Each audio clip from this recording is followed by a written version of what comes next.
por la presentación, muchas gracias por la amable invitación. Siempre es un placer estar en Barcelona y bueno, participar en una jornada de este tipo. Bueno, yo creo para situar el contexto, para introducir el tema de la reestructuración financiera, yo creo que hay que ir a cómo estábamos en cuanto a crédito, este bien escaso en estos momentos, pues hace unos 10 años. Hay que ver qué es lo que ha desencadenado o qué es lo principal que ha desencadenado la crisis financiera en España. Bueno, pues ahí hay varios indicadores sobre la evolución del crédito que nos permiten situar, yo creo, bastante bien el problema. En poco más de 10 años, justo antes del estallido de la burbuja, en 2007-2008, la ratio crédito sector privado en relación al Producto Interior Bruto casi se triplicó. En 1995 representaba el 65% del Producto Interior Bruto y en 2010 alcanzó el 170%. O sea que en una década el sector privado de la economía española se endeudó extraordinariamente. La ratio de endeudamiento privado en 2008 estaba, según algún análisis del Servicio de Estudios de la Caixa, estaba 55 puntos porcentuales por encima de lo que era la variable tendencial, lo que era la tendencia de esta variable, pues estaba 55 puntos porcentuales por encima de esa tendencia. Si nos centramos dentro de esta deuda privada o crédito al sector privado en lo que es deuda familiar, crédito a familias, pues en el periodo 2001-2007 en España creció el 170%, siendo este porcentaje de incremento el doble que en Estados Unidos y Reino Unido en ese mismo periodo. La ratio deuda renta bruta disponible, como variable así que te indicas la capacidad de repago de esa deuda, pues creció un 60% en España, siendo este porcentaje de incremento el doble que, por ejemplo, en Estados Unidos. También una economía pues que creció el endeudamiento de manera significativa. Luego, además, el ciclo de endeudamiento, evidentemente no es la primera vez que ocurre que tenemos este ciclo, pero ha sido más largo e intenso que los anteriores. Con lo cual, digamos que este es el punto de partida que genera buena parte de los problemas que luego se han padecido y que en parte va a explicar pues el porqué, en parte también la lentitud de la recuperación del crédito. Bueno, en 2008, como decía el presidente, aunque la salud del sistema financiero español era aparentemente muy buena, empiezan los problemas, especialmente en el subsector de cajas de ahorros, aunque no en todas las cajas de ahorros.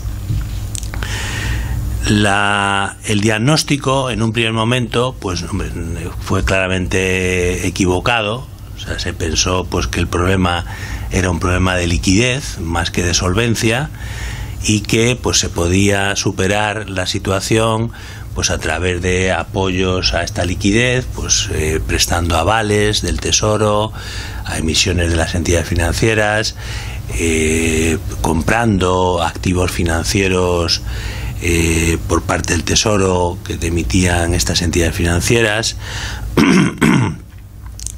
Y también a través se pensó que se podía solucionar el problema a través de integraciones, de fusiones, algunas financiadas o apoyadas financieramente por el FROB, porque se pensaba que minimizabas el problema de estas entidades, además de ayudar a su reestructuración, reducción de exceso de capacidad, etcétera. Entonces, bueno, ahí digamos que se origina buena parte también del problema de parte del sistema financiero español. Bueno, ya digo, esta es las primeras reacciones a la crisis financiera internacional y también nacional son estos apoyos a la liquidez, además de otras medidas que se toman en el marco europeo, como el aumento del límite de garantía del Fondo de Garantía de Depósitos y alguna otra medida. En 2011 se opta, cuando ya la situación de las entidades va empeorando, se opta por un refuerzo de la capitalización de estas entidades, en contra de lo que pues otros analistas pensaban o pensábamos, que era la necesidad de saneamiento, poner el énfasis en saneamiento de los balances. O sea, en circunstancias normales puede ser equivalente las dos medidas. Tú incrementas la capitalización porque prevés un saneamiento y con ese saneamiento te va a generar pérdidas, pero bueno, tienes capital suficiente. En ese caso, en ese momento histórico, en el 2011, pues era claramente insuficiente, porque en líneas generales, las entidades financieras tienden a infravalorar, en una situación de crisis financiera, tienden a infravalorar las necesidades de saneamiento. O sea, digamos que son demasiado optimistas en la gestión de la morosidad y del riesgo de crédito en ese momento histórico. Con lo cual, en el año 2012, ya con el cambio de gobierno, pues se opta por la otra alternativa que había en 2011, que era por un saneamiento digamos drástico, extraordinario de los balances bancarios. Entonces ahí se opta. Evidentemente el problema dentro de las carteras de créditos de las entidades financieras, el segmento más problemático, más dañado, que más problemas estaba ocasionando al sector financiero, era el de la promoción inmobiliaria. No nos vamos a engañar. Entonces ahí pues se exigen unas provisiones extraordinarias, incluso una provisión genérica para créditos que en principio estaban normales. O sea, que no solamente se exigen más provisiones para lo que ya estaba dañado, sino que también se exige una genérica que luego en el mes de junio, con el siguiente Real Decreto Ley, se incrementa esa dotación genérica. Pues ya digo que se intenta atacar pues la incertidumbre sobre el valor real de estos activos de la banca española. Hombre, ahí, y digamos, ya lo hemos contestado antes en una reunión previa, claro, es imposible discriminar cuando hay que hacer una ley, un Real Decreto Ley, como era este caso. Era imposible discriminar pues entre acreditados buenos, acreditados malos, regulares, por localización geográfica, no sé. Se hizo lo que se pudo, se discriminó entre pues suelo, promociones en curso, vivienda terminada. O sea que más de eso, pues hombre, era complicado introducir en una ley, además, pues hombre, ya en un momento de fuerte presión de los mercados. Estamos hablando de febrero, y luego de junio, y en julio se firma el memorando de entendimiento con las autoridades europeas, con lo cual es un semestre, el primer semestre de 2012, pues muy problemático para la economía española, con lo cual pues era complicado poder discriminar entre unos y otros. Luego, además, claro, la justificación de dotar una genérica sobre un crédito que está normal, pues también puede no entenderse. Evidentemente, detrás de esta dotación genérica, pues estaba la desconfianza. Yo creo que las propias autoridades, los mercados, los analistas desconfiaban de la calidad de los balances, y especialmente en el terreno de la promoción inmobiliaria, incluso cuando estaban clasificados como préstamos normales. Y yo creo que la aprobación de esas provisiones genéricas pues es también la manifestación de que las propias autoridades pues tampoco confiaban mucho en esa calidad de estos balances. Y fue el mismo caso que cuando luego ya lo comentaré también, cuando se transfieren a la Sareb los préstamos préstamo promotor normal.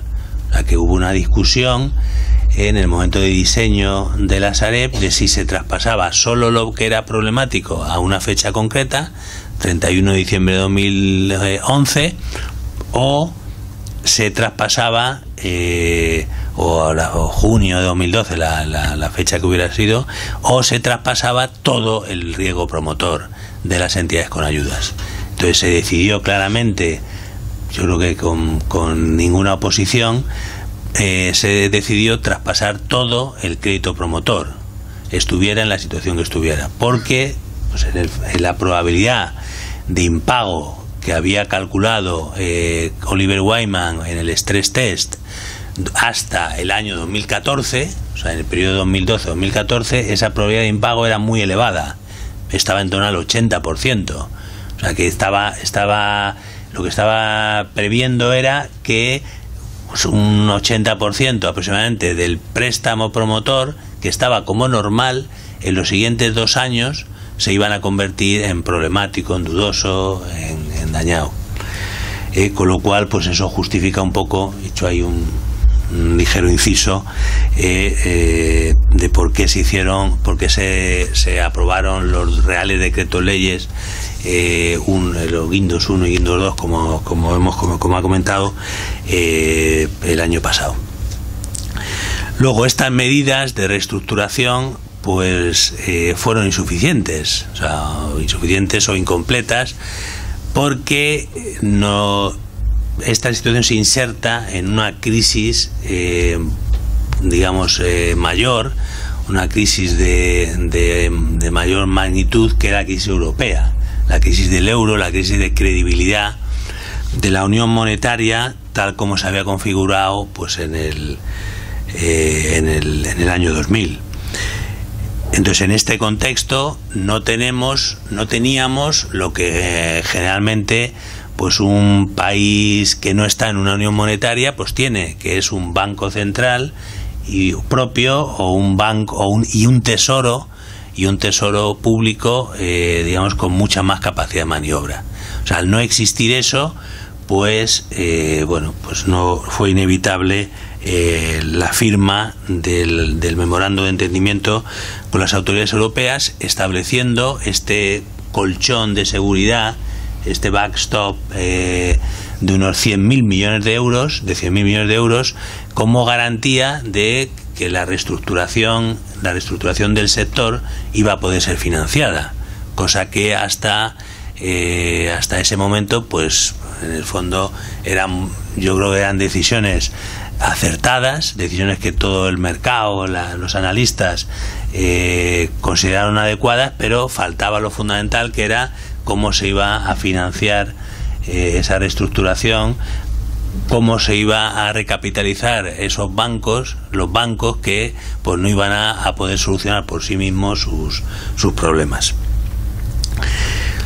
Entonces el memorando de entendimiento contiene la hoja de ruta de la reestructuración bancaria, esperemos la definitiva. O sea que en este MOU se contienen pues todas las medidas, el calendario, todos los cambios normativos, etcétera, que debían ejecutarse para llevar a cabo la reestructuración del sector bancario. Los pilares, el MOU tiene varios pilares, varios elementos fundamentales. El primero es la evaluación independiente de las necesidades de capital. O sea, no es el supervisor bancario el que establece qué necesidades de capital tiene cada una de las entidades, sino que es un asesor independiente, un consultor independiente. En principio, en la primera parte del ejercicio, 2 consultores, y ya en la parte definitiva, un consultor, el que establece las necesidades de capital que tiene que tener, que tiene que cubrir el sistema. O sea, que no era como en los ejercicios de estrés que realizaba el Fondo Monetario Internacional. Hasta ese mismo, el año 2012, también realizó uno en el que te habla de unas necesidades de capital del sistema, no te lo individualiza, pero no te exigen que cubras esa necesidad de capital. O sea, en este caso, lo que dijo Oliver Wyman al final pues fue bendecido por el Banco de España, y se requirió a las entidades pues cubrir esas necesidades concretas de capital.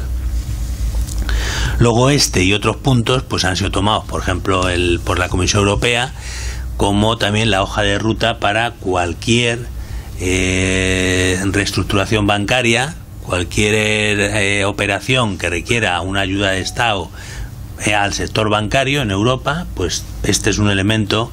También tiene que haber una evaluación independiente de las necesidades de capital. El segundo elemento, el segundo pilar del MOU es el principio llamado de reparto de la carga. Es decir, que tiene es algo que en el sector inmobiliario pues eso va de suá, que en caso de un problema grave de solvencia pues son los accionistas, los acreedores junior, acreedores senior, o sea, todo el mundo acaba pagando las consecuencias del problema de esa entidad. Bueno, pues en el caso del sector financiero, dadas las peculiaridades que tiene, el ser el ejecutor o el sector que financia el resto de la economía, pues ahí en el MOU se establece que los accionistas y los titulares de deuda junior, o sea, participaciones preferentes y deuda subordinada, también deberán soportar parte de la carga de la reestructuración, y tendrán que hacerlo antes de inyectar dinero público a las entidades. En este caso concreto, en el caso español, pues lamentablemente eran estos titulares de híbridos de deuda junior, pues eran minoristas, que en un porcentaje significativo pues no habían entendido con claridad qué riesgos estaban asumiendo al adquirir esos instrumentos financieros, con lo cual pues en un primer momento se produce este reparto de la carga, pero luego el Estado pues tiene que establecer algunos mecanismos para aliviar, para reducir esta carga que cae sobre los tenedores de productos híbridos. Son, por ejemplo, los arbitrajes que se han establecido, y la participación del Fondo de Garantía de Depósitos adquiriendo las acciones no cotizadas de Catalunya Caixa y de Nova Caixa Galicia. Un tercer pilar del MOU es la transferencia de activos a la Sareb. En este cabe destacar 3 o 4 elementos. Luego comentaré algún aspecto más sobre el funcionamiento que está haciendo la Sareb, aunque ya ha habido una sesión específica sobre este tema y seguro que ya preguntaron todo a los 2 directivos de la Sareb que estuvieron aquí con ustedes. Ya hay un punto que he comentado anteriormente, que es sobre el perímetro de lo que se transfirió a la Sareb. Pues ahí primero solo transfirieron activos las entidades con ayuda pública. También se debatió, pero duró la discusión poco tiempo, si todas las entidades de crédito debían transferir los activos, el riesgo promotor, a la Sareb, o solo las que tuvieran ayuda pública. Se decidió, yo digo rápidamente, que solo las entidades con ayudas debían transferir.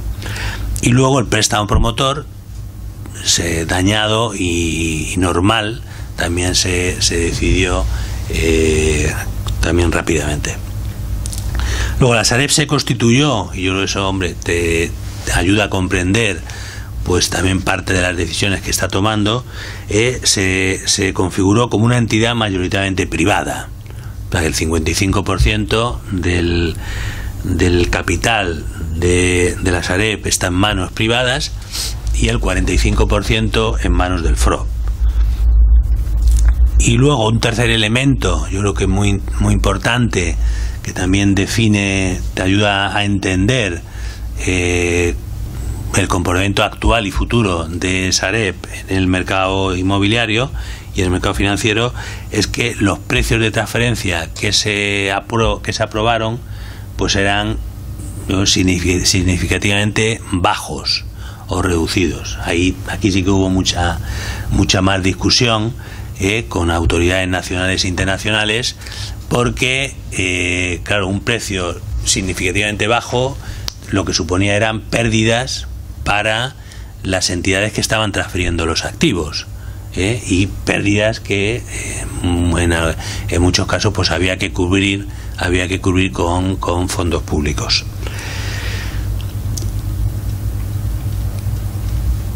Un cuarto y el último pilar del MOU es el de la recapitalización pública con fondos públicos de determinadas entidades. Las entidades que, después de transferir activos a la Sareb y después de hacer un ejercicio de reparto de la carga, necesitan capital, pues entonces se establece que sea el Estado, a través del FROB, el que pues inyecte este dinero público. Y esto ahora está siendo muy debatido en la directiva que mencionaba el presidente, que se está discutiendo en estos momentos, pues el principio, siguiendo los principios básicos del Financial Stability Board, lo que se quiere es minimizar o incluso impedir el dinero público, la inyección de dinero público en el salvamento bancario. Entonces se establecen un régimen de reparto de la carga mucho más agresivo del que hemos establecido en España, ya introduciendo incluso hasta deuda senior como deuda susceptible de ser recortada para generar capital.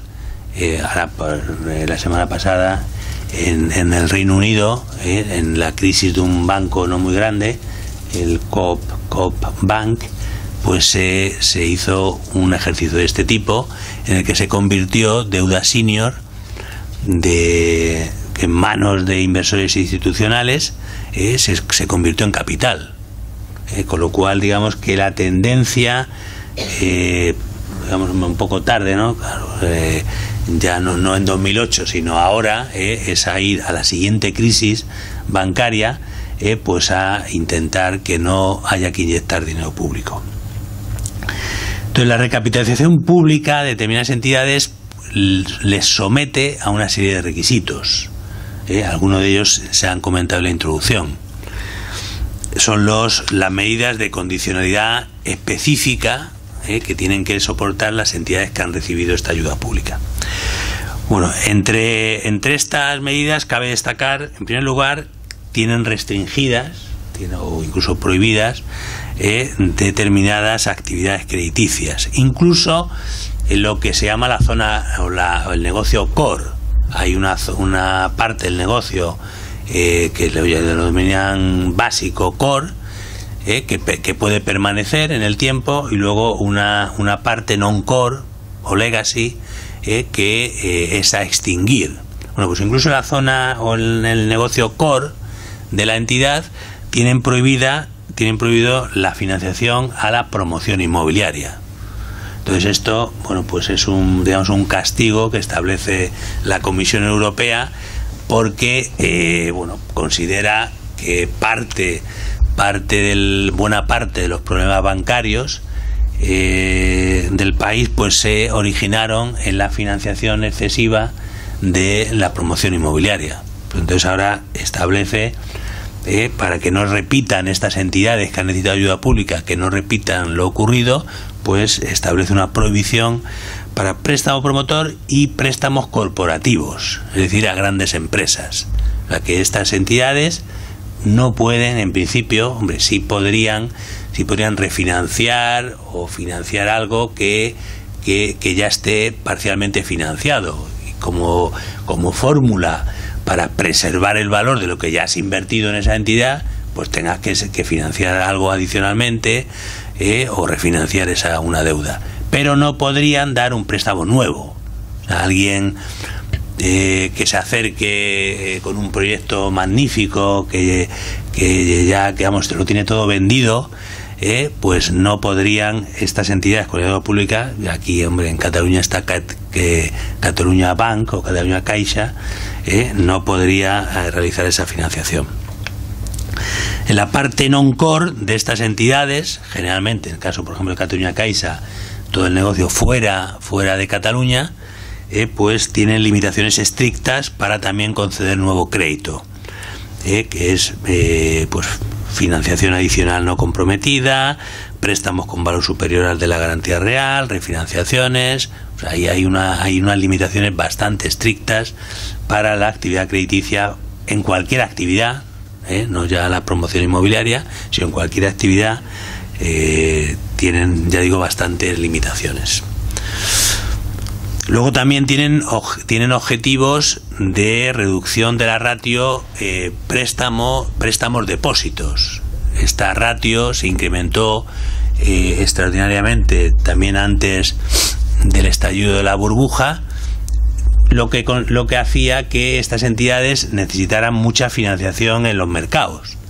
O sea, no se financiaba toda la actividad crediticia como era tradicional, o gran parte de la actividad crediticia, con depósitos, que es una fórmula de financiación mucho más estable.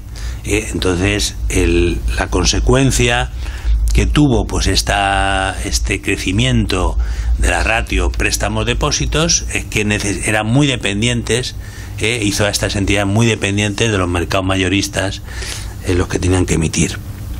Entonces ahora el objetivo depende de cada entidad, del punto de partida de cada entidad, pero bueno, no va a haber como media pues una ratio muy por encima del 100%, o sea, alrededor del 110%, o sea, que casi toda la actividad crediticia en estas entidades que han requerido ayuda pública pues van a estar financiadas básicamente con depósitos. Y luego, adicionalmente, pues bueno, se establecen recorte de actividades no rentables de estas entidades, desinversiones en prácticamente todas las participaciones industriales que tenían, la reducción de sucursales, empleo, etcétera, etcétera, como, digamos, consecuencia de la ayuda pública que han necesitado. El tema del crédito, que ya también lo ha comentado el presidente en la introducción, pues evidentemente esto pues, genera un problema de que hay que sustituir esta financiación en estas entidades por financiación en otras entidades en un contexto pues problemático, como ahora vamos a ver con más detalle más adelante. O sea que lo que está claro, que incluso las grandes empresas, las muy grandes empresas, en un momento dado necesitan que se mantengan determinadas líneas de financiación en estas entidades con ayuda pública. O sea que incluso las que tienen más músculo financiero no pueden sustituir en un plazo muy breve financiación de estas entidades por financiación de otras entidades. O sea que sí que evidentemente está generando pues problemas financieros a bastantes agentes. Luego, toda la refinanciación, evidentemente, y ya pasamos al tercer bloque de la presentación, toda esta reestructuración bancaria se hace pues evidentemente para revitalizar el crédito bancario. Ahora mismo todavía tenemos por el lado de la oferta de crédito En todo mercado pues hay una oferta y una demanda, ¿no? Pues en la oferta de crédito pues hay tensiones financieras y tensiones regulatorias que afectan, que están, digamos, perjudicando la oferta de crédito. Las entidades bancarias tienen un volumen elevado de activos improductivos en sus balances, activos que no están generando pues la rentabilidad con la que se concedió esa financiación, lo cual pues lastra las posibilidades de dar nueva financiación por parte de estas entidades. También luego, en toda crisis financiera, digamos, de cierta gravedad, y hay evidencia histórica, empírica, pues muy numerosa, en España y fuera de España, en muchos países, pues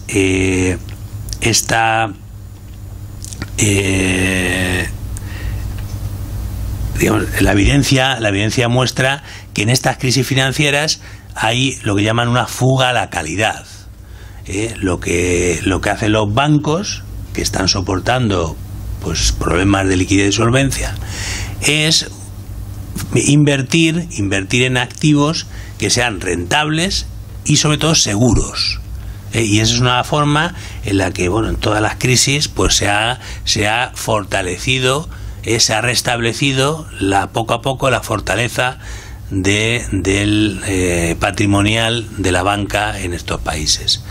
Con lo cual aquí pues lo que hacen muchas entidades es invertir en deuda pública, en activos con no demasiada rentabilidad, pero sí da mucha seguridad, con lo cual pues también este es un factor que afecta a la oferta de crédito.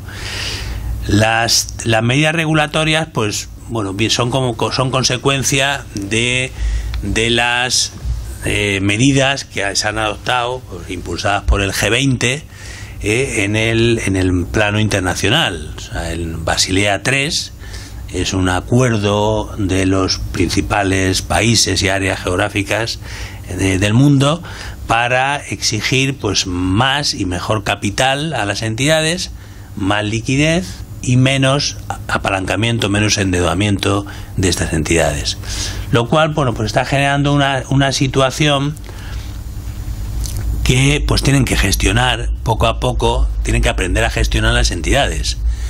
Es complicado y algunos autores pues han previsto que haya pues problemas de financiación, o sea, que haya una cierta restricción al nuevo crédito por estas medidas regulatorias. Luego, evidentemente, todo lo que ayude a reestructurar el sistema, a reducir los activos problemáticos, los activos improductivos en general, pues todo lo que se ha hecho en estos últimos años pues va a ayudar evidentemente a mejorar la disposición de las entidades a conceder financiación. Por el lado de la demanda, pues evidentemente pues ahí ahora estamos en un momento, acabamos de salir de la recesión económica que ha durado varios trimestres. Y bueno, pues la demanda de crédito es una demanda derivada de la actividad económica. O sea, menor actividad económica, pues menos demanda de crédito. Y además y esto está ligado quizá más a la oferta que a la demanda de crédito. La percepción del riesgo de crédito que tienen las entidades es claramente procíclica. Entonces, ¿esto qué quiere decir? Cuando estábamos en el ciclo ascendente, la parte ascendente del ciclo, pues digamos que la percepción que la banca tenía era pues demasiado optimista, demasiado optimista. Y ahora que estamos en la parte de descenso del ciclo, pues son, digamos, relativamente pesimistas. Con lo cual, pues, en un caso reproduce esa tendencia de crecimiento del crédito y ahora, en la situación de caída de la actividad y caída del crédito, pues, digamos que se refuerza esa tendencia negativa que está teniendo el crédito bancario. Evidentemente, por el lado de la demanda, el crecimiento, pues hay que estimularlo. La fórmula no tenemos en una unión monetaria. En una unión monetaria no tenemos muchas herramientas, las típicas herramientas políticas que se utilizaban para generar crecimiento, que pueden utilizarse para mejorar el crecimiento, pues no se disponen de ellas. O sea, no tenemos política de tipo de cambio, no tenemos política monetaria autónoma y no tenemos prácticamente, por la vía de hecho, política fiscal, con lo cual pues se tiene que recuperar competitividad por la vía de la devaluación interna, la reducción de precios y salarios, y por la vía de las reformas estructurales. Entonces son vías pues más lentas y vías pues en muchos casos más dolorosas que pues cuando se dispone de otros instrumentos de política económica. Por lo cual, todo lo que se sirva para generar crecimiento servirá para aumentar la demanda de crédito en el sistema. Todavía después de todos los ajustes, digamos la reducción de la deuda del sector privado que se ha producido desde 2008, todavía según un documento de trabajo del Servicio de Estudios de la Caixa, todavía estamos 50 puntos porcentuales por encima de la ratio sostenible a largo plazo de crédito, la ratio de apalancamiento, de endeudamiento del sector privado. Con lo cual, bueno, pues tampoco es previsible que pues haya un aumento extraordinario del crédito, porque hay todavía sectores y hay agentes que tienen que reducir su nivel de endeudamiento. En crisis anteriores, yo creo que siempre la historia pues es de gran ayuda. En crisis anteriores el crédito ha respondido más lentamente que el Producto Interior Bruto, tanto en las recesiones como en las recuperaciones. O sea que en general es una variable retardada. O sea que cuando empezó a caer el Producto Interior Bruto en España, cayó con posterioridad el crédito, y ahora lo lógico, si se reproduce la historia, primero se recuperará la actividad económica y a continuación irá la recuperación del crédito. Esto, hombre, en parte sí que se da una variable muy importante también, que es una evidencia histórica, evidencia empírica de otras crisis, es que en la primera fase de la recuperación es fundamental que haya beneficios no distribuidos, que se retengan beneficios y que ese dinero pues sirva para financiar la primera fase de la recuperación de la inversión de las empresas. Y eso se está produciendo en España, y tenemos, sí que ha crecido, sí que hay disponible, digamos, pues beneficios retenidos por las entidades para dar este primer empujón. Luego, evidentemente, el segundo, el fundamental, sí que requerirá el crédito bancario, pero en principio ya digo que cuadra, o sea, en el puzzle que tenemos de recuperación económica, recuperación del crédito, en principio, basados en la experiencia histórica, encajan las distintas piezas del puzzle.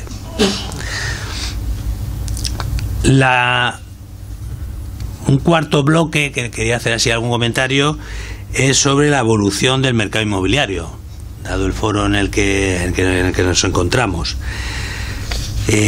Bueno, ahí, respecto a la vivienda, el activo fundamental, pues tenemos, depende, tampoco hay unas estadísticas así muy precisas, pero tenemos una reducción media nominal desde el pico de la burbuja de un mínimo de un 25%, reducción media nominal de superior al 25%, 25-30%.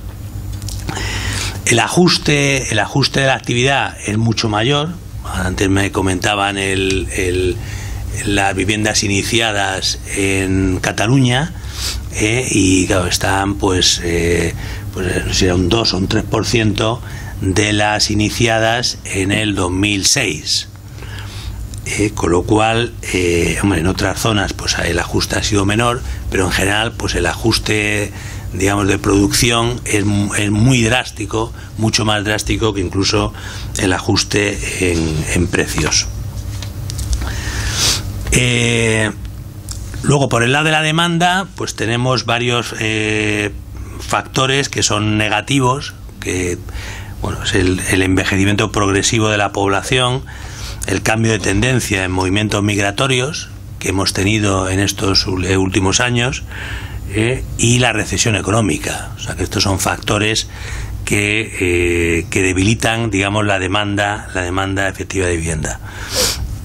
Veía también en un documento de la Caixa el colectivo entre 25 y 39 años de la población, que es el colectivo que es el mayor adquirente de viviendas, se puede reducir en 1 millón de personas entre el año 2012 y 2014. Lo cual pues también, ya digo, es un movimiento que puede reducir la demanda de vivienda en el próximo futuro. Luego, dentro de la vivienda hay un factor importante, que estamos hablando de demanda de compra, de adquisición de vivienda. Aquí ahora estamos en un momento histórico, de cambio histórico. Yo les parece que el país se ha dado cuenta de lo que supone estar en una unión monetaria, en una unión que te resta capacidad de decisión, capacidad de utilización de instrumentos de política económica. No tienes elementos de política económica propios, pero tienes que seguir la tendencia de competitividad del más fuerte. Yo tengo ahí un gráfico de la OCDE sobre una unión monetaria que tuvo Irlanda con el Reino Unido durante más de 100 años, terminando en la primera parte del siglo XX. Entonces, bueno, la evolución de la población y de la producción en el Reino Unido fue creciente, y la evolución a lo largo de esos 100 años de Irlanda no se dio cuenta de que había que seguir las pautas de competitividad del más fuerte, que era el Reino Unido, y la población y la producción del país, digamos, menos competitivo, pues fue decreciente a lo largo de estos 100 años. Con lo cual, claro, yo creo que España no puede permitirse esa tendencia, lo cual te supone pues seguir el patrón de crecimiento, el patrón de competitividad del país más fuerte de la Unión Europea, de la Unión Monetaria, que es Alemania, evidentemente, y algunos países cercanos a Alemania. Con lo cual, o entendemos qué supone eso, que supone pues una economía mucho más flexible, o nos instalamos en una economía mucho más flexible, o puede haber problemas de crecimiento recurrentes. Pues nos puede pasar como nos ha pasado desde 2000 a 2008, un patrón de crecimiento fuerte, con luego una caída extraordinaria durante un periodo, para recuperar. Ya de hecho hemos recuperado prácticamente la competitividad que perdimos con respecto a Alemania desde el 2000 al 2008. Entonces, esto va a suponer, pues eso, tener una economía muy flexible, un mercado de trabajo muy flexible, y en ese contexto, pues hombre, yo personalmente sí que veo bastante futuro a la vivienda en alquiler. Una vivienda en alquiler, pues, profesional, una vivienda en alquiler que facilite pues la provisión de ese servicio básico para la población, y me parece a mí, o tenemos un sistema o un mercado también muy flexible de vivienda que permita comprar y vender con los menores costes de transacción posible, o ya digo, yo creo que en este nuevo escenario económico que vive el país para, vamos, de aquí a futuro, yo creo que tiene bastante más sentido un crecimiento de la demanda de vivienda en alquiler que la demanda de vivienda en propiedad. Luego el exceso de oferta, también lo hemos comentado en la reunión previa. Evidentemente todavía tenemos exceso de oferta, lo que restringe la nueva producción. O sea, hasta que no se vaya liquidando el stock existente, según algunas estadísticas, en el año 2012 pues había el stock en algunas zonas era 5 veces el volumen de transacciones de ese año, con lo cual pues digamos que había en algunas zonas había pues bastante margen todavía para reducir, para vaciar ese exceso de oferta. Luego ya un factor favorable en el mercado es la estabilización que se están dando en las transacciones inmobiliarias, en las transacciones de viviendas, especialmente en las zonas más líquidas, Madrid, Cataluña, Valencia, unas zonas de la Comunidad Valenciana y de Andalucía. Entonces ahí, en esas zonas, en 2012 ya crecieron ligeramente las transacciones con respecto a 2011, crecieron algo más del 2%, mientras que en el total del país pues cayeron un 4%. O sea que esto sí que va a haber, y esto se ha dado en otras crisis inmobiliarias también, en otras partes del mundo, pues vamos a ver que pueden estar decreciendo los precios durante varios años, pero en algunas zonas geográficas pues que haya tensión de precios, que no haya nueva construcción, o que decrezca la construcción con respecto al año anterior para todo el país, y en cambio en algunas zonas geográficas pues que pueda crearse nueva demanda. Luego, factores, ¿cómo que están evolucionando los factores condicionantes de la evolución del mercado de la vivienda? Bueno, pues la caída de precios que decía anteriormente pues ha mejorado los indicadores de accesibilidad de la vivienda. Ya estamos en 5,7 veces la relación precio-renta bruta disponible, cuando esa proporción en el 2008 era de casi 8 veces, con lo cual hemos mejorado la accesibilidad a la vivienda, aunque todavía estamos algo relativamente altos con respecto a datos históricos menos recientes que el año 2007-2008. Luego, la rentabilidad bruta por alquiler, según los últimos datos que yo he consultado, pues están al nivel de la deuda pública a 10 años y está por encima de depósitos de más remuneración, por lo cual digamos que ya pues empieza a ser rentable el alquiler de vivienda. Y luego otro factor que condiciona la evolución del mercado de la vivienda sería la inversión extranjera. Entonces, bueno, en los últimos trimestres ha habido un incremento de un 15% de la inversión extranjera en vivienda.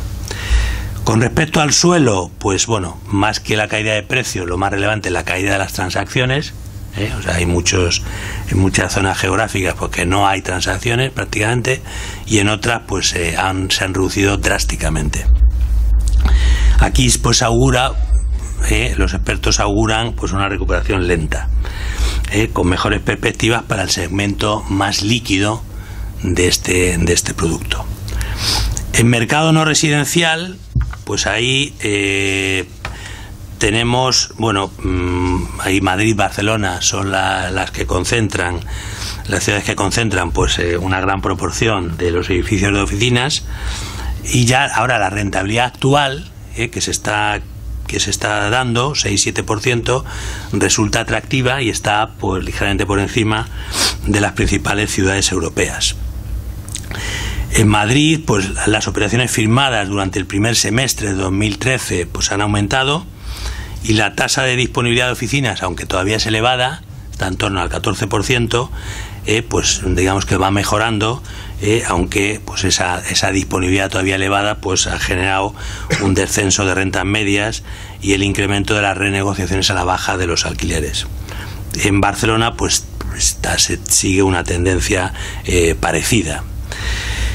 Este mercado, el mercado no residencial, pues hombre, está muy correlacionado con el Producto Interior Bruto, o sea que ahí históricamente ha ido muy correlacionado con esta variable, con lo cual pues se supone que ya estaríamos tocando fondo claramente, porque ya se ha producido el repunte en la actividad productiva, en el Producto Interior Bruto, con lo cual se entiende que este mercado sí que puede recuperarse rápidamente. Luego no sé cómo vamos de tiempo. Bien. Bueno, un par de ideas sobre qué está haciendo la Sareb y su influencia en el mercado inmobiliario. Evidentemente los dos primeros trimestres, sobre todo el primero, pues han sido de pues creación de la estructura, de contratación de personal, etcétera, con lo cual pues ha tenido que soportar el coste financiero de tener la cartera que tiene, pero no ha tenido actividad vendedora. Del valor como recuerdan seguro, el 80% prácticamente de los activos transferidos eran préstamos, y préstamos con un colateral inmobiliario, evidentemente, pero luego el 20% de los activos actuales son activos reales, son activos inmobiliarios. Dentro de los activos inmobiliarios, un 51% es residencial, y un 25% sería suelo urbano o urbanizable. Esto es un poco las categorías de activos que ha recogido la Sareb. Ahora, como saben, están inmersos en un proceso de due diligence muy detallado, muy profundo de todos sus activos, lo que le va a permitir pues realizar un inventario de todos sus activos, segmentar la cartera según el estado, uso y ubicación geográfica de los activos, gestionar activamente la cartera, gestionar la recuperación de los impagos, de la morosidad que pueden ya estarse soportando. Podrán también definir e implementar las estrategias óptimas de desinversión según los canales de los que disponen, y fijar los precios de referencia de los activos en función de sus características. La transferencia, como saben, se realizó en bloque, y se tuvo en cuenta las características de algunas de las entidades que transferían los activos, pero básicamente pues eran de transferencias basadas en carteras, en categorías de activos, y no había un precio por cada activo que se transfería.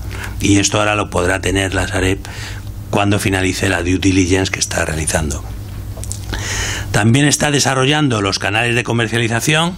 Tiene canales indirectos, sobre todo a través de los cedentes, de las entidades bancarias cedentes de los activos, que pues han mejorado pues todo el régimen de delegación de facultades, han definido criterios de fijación y revisión de precios, han aprobado planes de choque para incrementar las ventas, etcétera. Luego un canal directo para activos singulares, que vende directamente la Sareb, y un canal mayorista que se está activando, están diseñando bastantes bloques, paquetes de activos con vistas a su venta a inversores institucionales.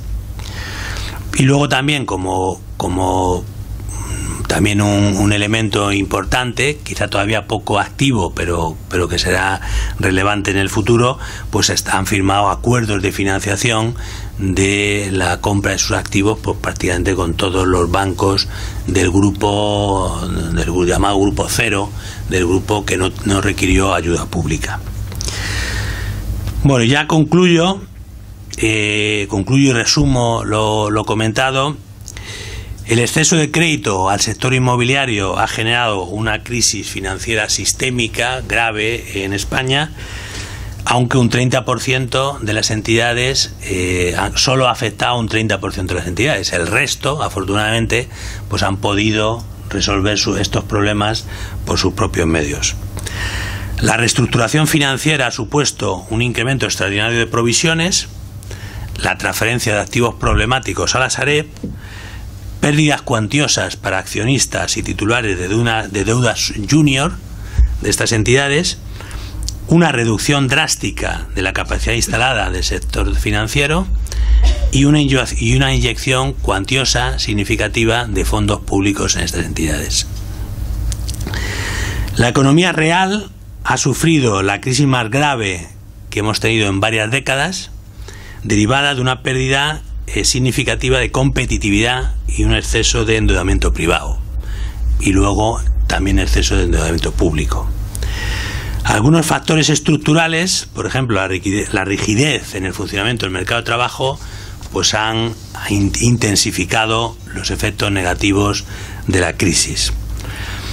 Evidentemente, ya lo he citado anteriormente, la crisis de la eurozona, especialmente en 2012, pues también empeoró la situación al favorecer pues un bucle, un círculo vicioso entre el riesgo soberano y el riesgo bancario. En este contexto ha habido problemas en la oferta y en la demanda de crédito, ya los hemos visto. Por el lado de la oferta, elevado volumen de activos improductivos en los balances bancarios, percepción procíclica del riesgo de crédito por parte de las entidades financieras y un exceso de endeudamiento de las propias entidades de crédito. Estaban muy apalancadas también. Por parte de la demanda de crédito, pues un exceso de endeudamiento de familias y de empresas y la recesión económica. En el caso concreto de la financiación al sector inmobiliario, no se espera una recuperación inmediata y extraordinaria.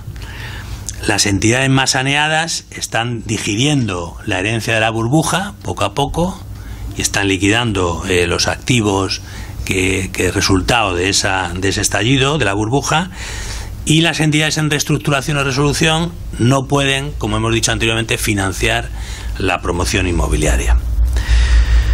La Sareb tiene 15 años para liquidar sus activos, pero entendemos que tiene que intensificar el proceso de venta en los próximos trimestres.